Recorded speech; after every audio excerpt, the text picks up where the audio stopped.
Welcome to bird media. నేను మీ Pawan Krishnamurthy. Akbaruddin Owaisi AIMIM Chandrayangutta MLA ఆయన మాట్లాడినటువంటి ఒక మాట ముఖ్యంగా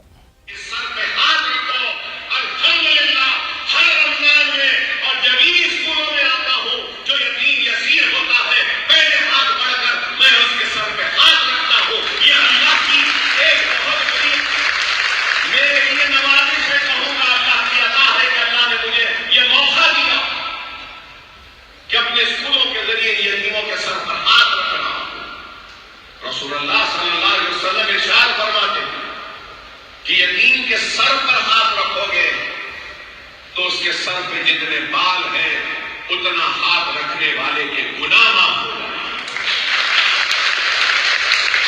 और यतीम की कफालत करने वाला कैसा जाएगा? ऐसा जाएगा। रसूलुल्लाह सल्लल्लाहु अलैहि वसल्लम ने हदीस में इरशाद फरमाया, अरे मैं नहीं रहूंगा लेकिन ये इदारे कायम व दायम रहेंगे, मैं नहीं रहूंगा लेकिन यतीमों की कफालत जारी रहेगी, मैं नहीं रहूंगा मुफ्त तालीम का इंतजाम जारी रहेगा, मैं नहीं रहूंगा खवातीन की तरबियत का प्रोग्राम चलता रहेगा, मैं नहीं रहूंगा नीट एब्सेंट की फ्री कोचिंग का सिलसिला जारी रहेगा।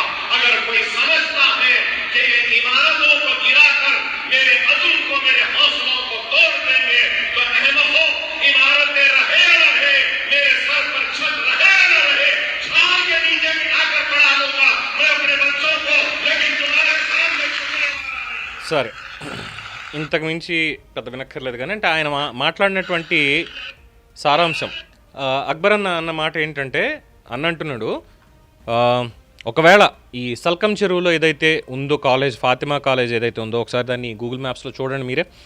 సల్కం చెరువు చాలా స్పష్టంగా క్లియర్గా మనకి మ్యాప్లో కనిపిస్తున్నటువంటిది బండ్లగూడ రోడ్డు నుంచి చూస్తే Fatima Owaisi women's college, Owaisi school of excellence, Owaisi education, MM colony road Patel Nagar Bandlaguda. So ఇదంతా ఎక్కడుంది? చెరువుని కబ్జా చేసి చెరువు మధ్యలో కట్టినటువంటి కాలేజీ. ఎఫ్టిఎల్ కావచ్చు, ఇంకోటి కావచ్చు, ఇవన్నీ. దీన్ని నూర్ షాహీ తలాబ్ అంటారు, సల్కం చెరువు అని కూడా దీన్ని అంటారు. చెప్పేది అదే ముందుగా అందరూ కూడా. దీంట్లో కట్టినటువంటి దానికి ఆల్రెడీ హైకోర్టు 3 నెలల టైం ఇచ్చింది. జిహెచ్ఎంసీ వాళ్ళకు కూడా 3 నెలల టైం ఇచ్చింది, దాని మీద తేల్చండి అని చెప్పని. ఆ 3 నెలల టైంలో వీళ్ళు ఏం చేయాలి? అక్కడి నుంచి స్టూడెంట్స్ని కానీ మిగతా వాళ్ళని కానీ అందరినీ వేరే చోటకి తరలించి అక్కడ వాళ్ళకి ఫెసిలిటీస్ ఏర్పాటు చేసి దీన్ని ఇక్కడ క్లియర్ చేసేటువంటి ప్రయత్నం చేయాలి. కానీ హైదరాబాద్ మా అడ్డా, మేము ఏం చేసినా ఎవడు అడిగేట్టు లేదు, మా ఇష్టం అన్న దాంతో చక్కగా చెరువు మధ్యలో మొత్తం కబ్జా చేసి మట్టి వేసి పూడ్చి అంతా చేసి కాలేజీ కట్టేశారు. ఇప్పుడు ఏమంటున్నారు? హైడ్రా ఇప్పుడు ఏం చేస్తుందంటే, రేపు జిహెచ్ఎంసీ అధికారులు మల్లగుల్లాలు పడుతున్నారు, వాళ్ళకి టైం సరిపోదా ఇంకోట ఇది అనుకుంటే రేపన్న రోజు అవుట్రేజ్ వస్తుంది. ఎందుకు అనంటే అనేక చోట్ల ఆక్రమణలే, డెఫినెట్గా ఆక్రమణలే. మరీ ఇంత పెద్ద స్థాయిలో ఉన్నటువంటి వ్యక్తులు కాకపోయినా చిన్న స్థాయిలో ఉన్నటువంటి వాళ్ళు, పేదవాళ్ళు, కొంతమంది రాజకీయంగా ఉండి లేదంటే అక్కడ ఉన్నటువంటి వాళ్ళ బలంతోటో ఆక్యుపై చేసిన దాంట్లో పేదల్ని, రోడ్డు మీద పని చేసుకునే నిరుపేద కూలీల్ని వాళ్ళని తీసుకొచ్చి చిన్న షెడ్లు వేసి అందులో ఉండంటారా మీరేం అద్దె కట్టక్కర్లేదు, మేము చెప్పినప్పుడు మీరు ఖాళీ చేస్తే చాలు అనేటువంటి విధంగా ఏర్పాటు చేసి ప్రభుత్వ భూముల్ని కబ్జా చేసినటువంటి చోట హైడ్రా బుల్డోజర్లు నడిపించింది, పేదల ఇళ్ళు కూలగొట్టింది. ఎస్, యాక్చువల్లీ వాళ్ళు చేసిన మంచి పని ఒక రకంగా. కానీ ఉన్న పళంగా వాళ్ళకి అక్కడ కూలగొట్టి బయటికి పంపించారే. మరి ఇక్కడికి వచ్చేసరికి సరే, ఇక్కడ చదువుకుంటున్నారు పిల్లలు, తప్పు లేదు, టైం ఇవ్వాలి, వాళ్ళందరినీ వేరే చోటకి రిప్లేస్ చేయాలి, చేసిన తర్వాత అప్పుడు దీన్ని కూలగొట్టాలి. కానీ ఎంతకాలం 1.5 year అవుతోంది హైడ్రా ఏర్పడి, దగ్గరగా 1.5 year రీచ్ అవుతున్నాం.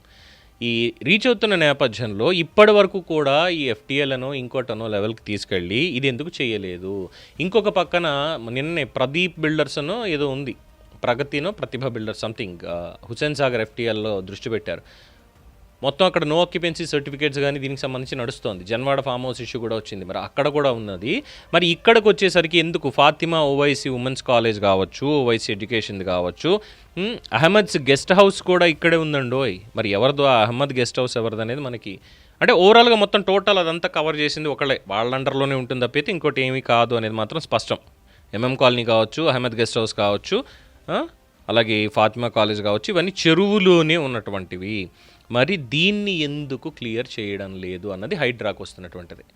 ఇక్కడ అక్బర్ గారికి ఏం చెప్పొచ్చు అంటే ఆయన అన్నటువంటి దాని ప్రకారం తప్పుగా ఎలాగైనా తప్పుగా కాదు ఎలాగైనా సరే ఆయన ఒకటి కాకపోతే 1000 కట్టచ్చు. తెలంగాణ వ్యాప్తంగా 1000 కాలేజీలు కట్టండి, ప్రజలు మద్దతు ఇస్తారు. అది చారిటీ అనుకోండి, ఇంకోటి అనుకోండి, ఏదైనా సరే.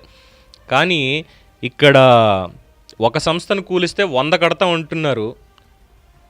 దాన్ని చట్టానికి అనుగుణంగా కట్టండి. ఎవరన్నా మాట్లాడగలరా? దమ్ముందా ఎవరికన్నా? ఎవ్వరికీ ఉండదు. చట్టపరంగా న్యాయపరంగా అన్ని హక్కులతోటి ఎటువంటి ఇబ్బంది లేకుండా ఉన్న చోట ఒక కాలేజీ ఉందన్నా 100 కాదు 1000 కాలేజీలు కడదాం. కానీ చట్టాన్ని ఉల్లంఘించి కబ్జాలు చేసి ఇలాంటివి కడతాం అంటే ఎవరు ఒప్పుకోరు కదా. అది 100 అయినా 1000 అయినా కాదు, ఒక్కటైనా సరే, అది ఒక్కటైనా సరే. సో ఇక్కడ అదే వస్తుంది. ఉచిత విద్య అందిస్తున్నాము, అలాగే లేదంటే ఉచిత వైద్యం కూడా ఇస్తున్నాము, పిల్లలకి చదివిస్తున్నాము, చారిటీ చేస్తున్నాము, వాళ్ళు అక్కడ చదువుకునే వాళ్ళందరూ కూడా పేద విద్యార్థులు. ఇలా అనుకుంటే నేను రేపు పొద్దున్న చక్కటి వాతావరణం వాళ్ళకు ఉండాలి అని చెప్పని గండిపేట మధ్యలోకి వెళ్ళి బేస్ క్రియేట్ చేసి నేను అక్కడ మంచిది ఒక విద్యారణ్యంలాగా నేను అక్కడికి వెళ్ళి కట్టాను అనుకోండి. చుట్టుపక్కల చక్కటి నీరు, మంచి చల్లటి గాలి వస్తుంది, ఆ చుట్టుపక్కల అటవీ ప్రాంతం, ఎటువంటి ఇబ్బంది ఉండదు. నేను గండిపేటలో ప్రశాంతమైన వాతావరణంలో ఎటువంటి రణగుణ ధ్వనులు లేకుండా విద్యార్థులకి చక్కటి విద్యను అందించడానికి, పేదవాళ్ళకి చారిటీ చేయాలని చెప్పి దేశ విదేశాల నుంచి ఇంకొకళ్ళ నుంచి నేను ఫండ్స్ తీసుకొచ్చి అన్నీ చేసి నేను అత్యద్భుతంగా అక్కడ కనీసం 10,000 మంది చదువుకోవడానికి కావాల్సినటువంటిది నేను గండిపేట మధ్యలో కడతా, హుస్సేన్ సాగర్ మధ్యలో కడతా, ఉస్మాన్ సాగర్ మధ్యలో కడతా. ఒప్పుకుంటారా? ఒప్పుకోరుగా. అది చారిటీ అయినా ఇంకోటైనా వాటిని కబ్జాలు చేసి చెరువులను పూర్తి చేసి నీటి వనరులను పూర్తి చేసి చేయడం అనేది అది కరెక్ట్ కాదుగా. ఇదే ప్రతి ఒక్కళ్ళు ప్రశ్నిస్తున్నటువంటిది. మీరు 1 కాదు 100 కట్టండి, ఏమీ తప్పులేదు. కానీ చెరువుల్ని కబ్జా చేసి కట్టడం ఇవన్నీ కూడా కానే కాదు, డెఫినెట్గా కాదు. వీటి వల్ల తర్వాత ఎటువంటి రిపర్కషన్స్ ఉంటాయి అనేది ప్రజలు ఇప్పటికే అనుభవిస్తున్నారు. వర్షం పడిందంటే చాలు సిటీ ఎలా ఉంటుంది అనేది, మూసి ఎలా ఉంటుంది అనేది, చెరువులు ఎలా ఉంటున్నాయి అనేది ప్రతి ఒక్కళ్ళు చూస్తూనే ఉన్నారు. ఎందుకు? ఇలాంటివి కబ్జా చేసి ఈ అడ్డుకట్ట వేయడంతో వాటి ఫ్రీ ఫ్లోకి అన్నీ అడ్డుపడి మొత్తం అంతా ప్రకృతి మన మీద పడుతుంది. ఇది అర్థం చేసుకోవాలి. దాంట్లో భావోద్వేగ ప్రసంగాలు చేయడం, రెచ్చగొట్టేటువంటి ప్రసంగాలు చేయడం అంటే నిజంగానే ఆలోచన లేదనుకుంటారు, ఎవరైనా ఆలోచన లేదని అనుకుంటారు. సో జిహెచ్ఎంసీ అధికారులకి చాలా గట్టిగా ఉంటుంది రేపు కోర్టులో, హైకోర్టు కాకపోతే సుప్రీంకోర్టు, ఎక్కడికి వెళ్ళినా కానీ ఎవరెవరు వెనకాల ఉన్నారు, దీనికి ఎవరు అనుమతులు ఇచ్చారు, వీళ్ళందరికీ కూడా రేపు ఉంటుంది. అండ్ డెఫినెట్లీ ఇక్కడ చట్ట విరుద్ధంగా కట్టినటువంటి దాన్ని కూల్చేయాలి తప్ప ఆ విద్యా సంస్థలకు ఉన్నటువంటి లైసెన్సులు తీసేయడం ఇవేమీ జరగదు. వేరే చోట ఇంకొక ఆల్టర్నేట్ చూసుకుంటారు, అక్కడికి తీసుకెళ్ళి పిల్లలకి విద్య చెప్పుకుంటారు. ఇబ్బంది ఏమీ లేదు దానికి. ఆల్టర్నేట్ చూపించడం అనేది ఇక్కడ ప్రభుత్వం యొక్క ధర్మం ఏం కాదు, వాళ్ళకేం బాధ్యత లేదు దీని మీద. డెఫినెట్గా ఇది వాళ్ళు చేస్తున్నటువంటిదే కాబట్టి వాళ్ళే తీసుకెళ్ళాలి పిల్లల్ని. స్వచ్ఛందంగా వాళ్ళే వచ్చి వాళ్ళే ఖాళీ చేసి దీన్ని కూలగొట్టేసండి, ఇక్కడ చెరువుని పునరుద్ధరించండి అని వాళ్ళే చెప్పాలి. దానికి ఎంత ఖర్చు పెట్టుకున్నారో ఏంటనేది ఎవరికి పట్టింపు ఉండదు. సో చట్టం ఎవరికైనా ఒకటే, అది ముఖ్యమంత్రి గారి అన్నైనా, తమ్ముడైనా, ప్రతిపక్ష నేతలైనా, అధికారులైనా, సామాన్యుడైనా 100%. దీని మీద మీ అభిప్రాయం తెలియచేయండి. చూస్తూనే ఉండండి ది బర్డ్ మీడియా. ఈ వీడియో మీకు నచ్చినట్లయితే లైక్ చేయండి, షేర్ చేయండి, సబ్స్క్రైబ్ చేయండి. మరిన్ని అప్డేట్ల కోసం మా వాట్సాప్ ఛానల్ను ఫాలో చేయండి.